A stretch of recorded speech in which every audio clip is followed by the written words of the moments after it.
जिस चीज का डर था वो हो गया। इजराइल ने गाजा को 2 टुकड़े में बांट दिया। इजराइल धीरे धीरे ऑलरेडी इस पर काम कर रहा है और वो पिछले 1 महीने से काम कर रहा था और इस बारे में हमने आपको अपडेट भी दिया था कि इजराइल गाजा को 2 टुकड़ों में बांटेगा। अब दोस्तों इंटरनली वो जो काम कर रहा है उसको कामयाबी मिली है। जो गाजा का वो हिस्सा है येलो लाइन के बाहर वाला, जहां पर इजराइल मौजूद है गाजा के अंदर ही, उन इलाकों में इजराइल ट्राई कर रहा है, कोशिश कर रहा है कि 2 टुकड़ा, जो एक टुकड़ा गाजा का अभी जो आज़ाद हिस्सा है जहां पर गाजा के लोग हैं और इजराइल निकला हुआ है पीछे, और बाकी का जो इलाका है गाजा का, वहां पर इजराइल ने मतलब 2 टुकड़े कर दिए हैं। एक तो वो इलाका जो आज़ाद है, इजराइल निकल गया है बाहर, और जहां आकर टिका हुआ गाजा के दूसरे हिस्से में, इन दोनों को अलग कर दिया है। कैसे? जो येलो लाइन के बाहर वाला हिस्सा है, पीली लाइन के बाहर वाला हिस्सा, वहां पर मलेशियाज जो सूडान में आतंकी हमले कर रहे हैं, नाम से मुसलमान हैं, ज़बान पर अल्लाह अकबर रखते हैं, लेकिन दीन इस्लाम से उनका लेना देना नहीं, तो ऐसे ही मलेशियाज मिलिट्री ग्रुप और हमास का, फिलिस्तीन का गद्दार ग्रुप और कई ऐसे ग्रुप हैं जिनको वहाँ वो मौजूद रखेगा येलो लाइन के बाहर।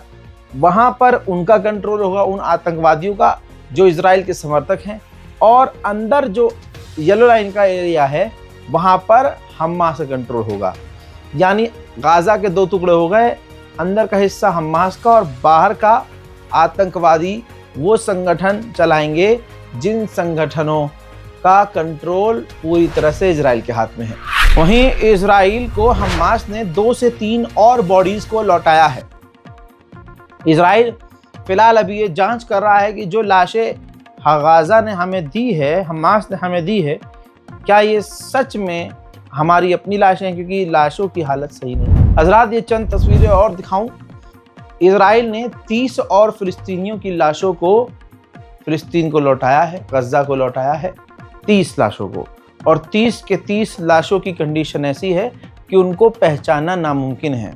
लेकिन ये साफ नज़र आ रहा है कि मारने से पहले इनको टॉर्चर किया गया है, हाथ पैर बांधे हुए हैं और जिस्म पर ज़ख्म के निशान हैं। हजरात मोहतरम, भारत के अंदर कोई भी समाज हो, एक गंदा समाज है, एक गंदा झुंड है जो मुसलमानों पर हो रहे जुल्म पर खुश होता है, दलितों पर हो रहे जुल्म को देखकर खुश होता है। वो गंदी नाली के कीड़े, वो हैवानियत की गंदगी की पैदाइश, हजरात वो इतने दोगले कि कुत्ते को अगर मारे पीटे या कुत्ते पर जुल्म हो तो इनको तकलीफ हो जाती। लिखते हैं #सेव एनिमल। लेकिन यही गंदी नाली के कीड़े पेशाब पीने वाली नस्ल गाजा में जब बच्चे और लोग मारे जा रहे होते हैं तो इनकी इंसानियत छोड़िए, इनका अंदर का जो होता है ना इमोशन, वो मर चुका होता है।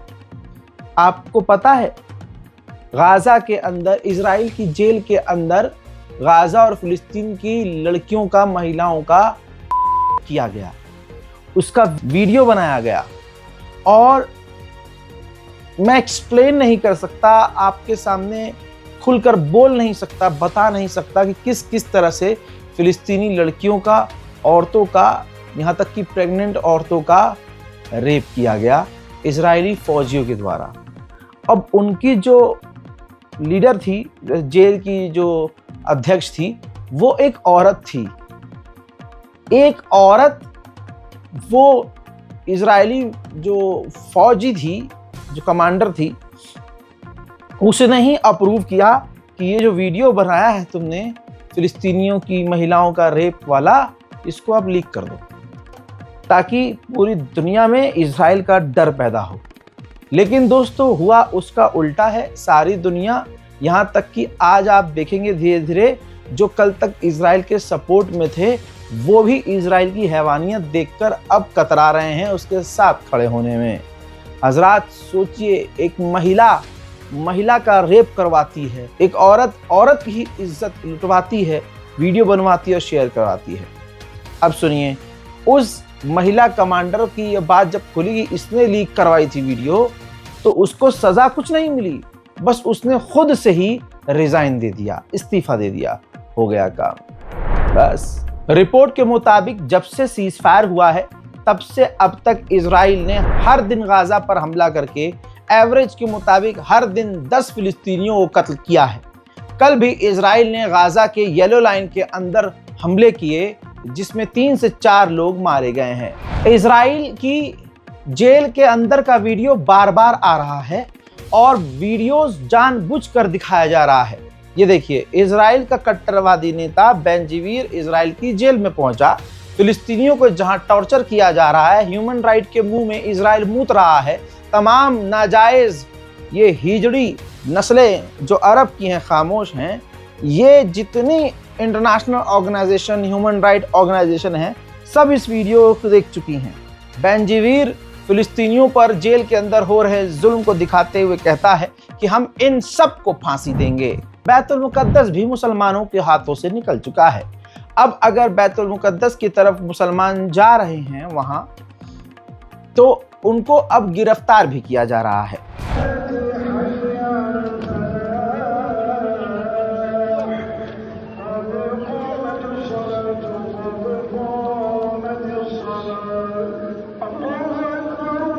नस्ल गंदी तो हरकत भी गंदी। भारत में भी एक समुदाय है जिसकी नस्ल इतनी गंदी है। क्या आपने अभी कुछ दिन पहले, अभी 2-3 दिन पहले की खबर सुनी होगी कि मुसलमानों पर हमला करने के लिए, उन पर जुल्म करने के लिए, उनको फंसाने के लिए, इलाके के मौलाना को फंसाने के लिए हिंदू समुदाय ने, हिंदू समाज ने अपने ही मंदिर के ऊपर आई लव मोहम्मद लिख दिया।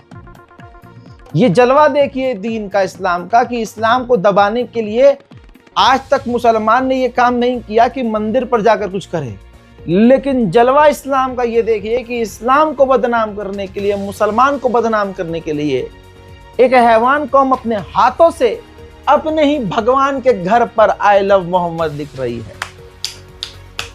भांडा फूट गया। अब सुनिए, ऐसी ही गंदी नाली के कीड़े इजराइल में ही तो हैं, यहूदी। अब ये तस्वीर देखिए, इजराइल के जो सेटलर्स हैं वेस्ट बैंक में, इनकी औकात नहीं है क्योंकि इनकी ब्रीड खराब है, नस्ल खराब है। तो जिनकी नस्ल खराब है वो ओरिजिनल पेड़ भी कैसे उगाएंगे, उनके हाथों में बरकत कहाँ होगी। तो ये देखिए ऑलिव ट्री, जी हाँ, जो जैतून का कहा जाता है पेड़, दरख्त और कई तरह के पेड़ हैं फिलिस्तीन में ही जो उगते हैं, वो वेस्ट बैंक से इजरायली जो सेटलर्स हैं उखाड़ कर चुरा कर लेके जा रहे हैं। सिर्फ इतना ही नहीं, मैंने आपको कल इस बारे में एक्सप्लेन किया था, जरा इन मंजरों को देखिए। सिर्फ यही नहीं है, इजराइल के जो सेटलर्स हैं, यहूदी लोग हैं, फिलिस्तीनियों के इलाके में, वेस्ट बैंक में फिलिस्तीनियों की गाड़ियों में आग लगा रहे हैं, उनके घरों में आग लगा रहे हैं, खेतों में आग लगा रहे हैं, उनके प्रॉपर्टीज को नुकसान पहुंचा रहे हैं। खुल्लम खुल्ला ये फिलिस्तीनियों को जुल्म के नीचे दबाया जा रहा है और इस तरह का हाल उनका किया जा रहा है ताकि जो फिलिस्तीनी लोग हैं वो डर के मारे वेस्ट बैंक का इलाका खुद छोड़कर भाग जाएं। गंदी नाली का कीड़ा सफेद सुअर। डोनाल्ड ट्रंप ने भी चंद रोज पहले कहा था कि उसकी वीडियोस भी तमाम हर जगह मौजूद हैं, मैं वो दिखा भी चुका हूं। लेकिन आप जानिए कि ट्रंप ने कहा था कि इजराइल वेस्ट बैंक पर कब्जा नहीं करेगा, don't worry about West Bank. ये तमाम वीडियोस उसके मौजूद हैं। यहाँ तक कि अमेरिका का विदेश मंत्री हो या फिर कोई और सा मंत्री, सब एक लाइन से बोल रहे थे कि इजराइल वेस्ट बैंक पर कब्जा नहीं करेगा। फिर 4 दिन बाद नेतन्याहू ने कह दिया कि हम तो आज़ाद देश हैं, हम जो चाहे कर सकते हैं। डोनाल्ड ट्रंप को ये नेतन्याहू का पेशाब मुंह पर महसूस नहीं हुआ और आज एक बार फिर से नेतन्याहू ने ऐलान किया कि वेस्ट बैंक में हम 2000 नए सेटलमेंट अप्रूव कर रहे हैं, यानी 2000 फिलिस्तीनियों के मकानों को तोड़ा जाएगा। एक मकान में एक परिवार एवरेज मुताबिक 5 से 6। अब एक घर के अंदर, एक मकान के अंदर 5 से 6 लोग रहते हैं। ऐसे 2000 मकानों को वेस्ट बैंक में तोड़कर यहूदियों को दे दिया जाएगा, तो सोचिए कितने फिलिस्तीनी वेस्ट बैंक में बेघर होंगे। अरब देश सौदा कर चुके हैं, फिलिस्तीन गाजा को इजराइल के हाथों बेच चुके हैं। सीज फायर, आप रिकॉर्ड देख लीजिए इजराइल का, कभी भी वो सीज फायर फॉलो नहीं करता है। एग्जाम्पल लेबनान सबसे बड़ा है। हजरात मोहतरम, अब तुर्की बीच में कूदा है एक बार फिर से। हालांकि तुर्की से कुछ नहीं होता, सिर्फ इसको फुटेज चाहिए। तुर्की ने कहा है, मतलब तुर्की कोशिश कर रहा है कि एक बार फिर से गाजा के सीज फायर पर तमाम अरब देशों को बुलाकर मीटिंग की जाए। अभी ये सामने बात नहीं आई है कि इजराइल इस मीटिंग में आएगा या नहीं आएगा। जहां तक मेरा अंदाजा है, इजराइल नहीं आएगा। ये सिर्फ फोटोबाजी है, इसमें रीलबाजी होगी, इसमें वीडियोग्राफी होगी और तमाम, खासकर तुर्की जो है मुसलमानों का रहनुमा बनने की नाकामयाब कोशिश करेगा। सिर्फ बकैती होगी और ग्राउंड पर कुछ नहीं होगा। बयान देने की अगर बात है तो एर्दोगान बयान देने में बढ़िया है, ऐसी बात नहीं है। लेकिन सवाल यह है कि ये हरामी पीछे से इजराइल से जो है ट्रेड भी कर रहा है। गूगल कर लीजिएगा, कई बार मैं आपको डॉक्यूमेंट दिखा चुका हूँ। खैर दोस्तों, उन्होंने यानी एर्दोगान ने कहा कि इजराइल इनोसेंट कैसे हो सकता है जबकि वो गाजा में बच्चों को कत्ल कर चुका है और हमले कर रहा है। उसके पास लॉन्ग रेंज, शॉर्ट रेंज की मिसाइलें हैं, उसके पास परमाणु हथियार हैं, उसके पास दुनिया के तमाम खतरनाक हथियार हैं। तो ऐसे ये इजराइल कैसे इनोसेंट हो सकता है? हजरात, आंकड़े के मुताबिक जो ताज़ा खबर वेस्ट बैंक के अंदर से मेरे पास आई है वो ये कि फ़िलिस्तीन के वेस्ट बैंक के अंदर इजराइल ने 1000 से ज़्यादा बैरिकेड्स लगा दिए हैं। बैरिकेड्स जानते हैं ना, चेक पॉइंट बना दिए हैं फ़िलिस्तीनियों के लिए कि अगर आप मतलब अपने इलाके से बाहर निकल गए हैं, अपने इलाके से, तो वापस अपने इलाके में आप आओगे तो भैया आपको चेक पॉइंट मिलेंगे 1000। अब 1000 चेक पॉइंट भाई साहब, वो क्रॉस करना, वहाँ पर सेना, इजराइल की फौज, इजराइल के सेटलर्स, अल्लाह अकबर। हजरत मोहतरम, यमन के हुथीस का जवाब नहीं भाई साहब। कहीं भी ऐसी कोई बात होती है, भले ही ताकतवर ना हो, लेकिन भाई साहब जो स्टैंड ये लेते हैं ईरान भी नहीं लेता है। हजरत हुथीस ने 43 यूएन के वर्कर्स को यमन के अंदर से ही गिरफ्तार कर लिया। बिजली चली गई कोई बात नहीं, लेकिन खबर सुनिए आप।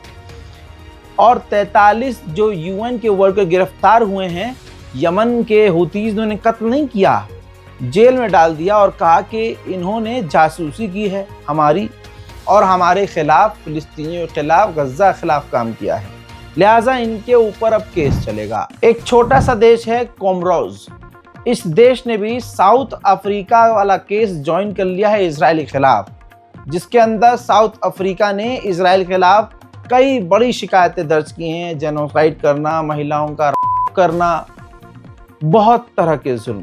तो ऐसे कई देश हैं जो साउथ अफ्रीका के इस केस को ज्वाइन कर चुके हैं। हजरात मोहतरम, फिलहाल के अपडेट में इतना ही। इस रिपोर्ट को शेयर कीजिएगा, अपनी दुआओं में मुझे याद रखिएगा। जय हिंद।